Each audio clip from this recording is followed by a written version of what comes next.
Iawo, Kadochikov, cu deporte. Tiger Woods ainda não tem nenhuma ideia que dia é por começar a dar bala, depois da operação que ele fez na Solomba. O golfer número 1 da espera que o zomer ele está feito. Tiger avisa me escuta bom e seguir conselho de mi doctor nang. O ganador de esquadro major da espera que ele está clapa a US Open e British Open. E Aruba Volleyball Association organiza torneio de 40 plus com a participação de Suriname, Corsol e dois times de Aruba. Presidente de AVA a dirigir a palavra. Primeiro que vai ganhar começar. Me quero bem um rato cortico na torneio 40 plus. Me quero que a iniciativa hopi importante para sobre o quase tour atleta que aqui não, tá atleta não para chegar de voleibol tempo não estava jovem, mais jovem. E me quero que o nosso mira vegan também hopi interessante.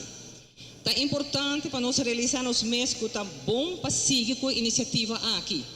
Me quero portar hasta fazer algo vez para ano e portar hasta cada vez de outro país. É uma iniciativa que nós não vai perder, uma iniciativa que nós temos de conservar. E me quero que é importante para atleta não sempre a batalhar com outro, hopi ano passar, tá há oportunidades para jogar dentro do torneio 40 plus. Welkom. Passa noite agradável, deportivo e espero que nós possamos continuar a iniciativa aqui. Tapa da 3 noite de voleibol, onde que por mim que 40 pessoas não tem roupa den ainda. Primeira noite, tanque lenta da rotação 2 para nada, certo de 25-9 e 25-5.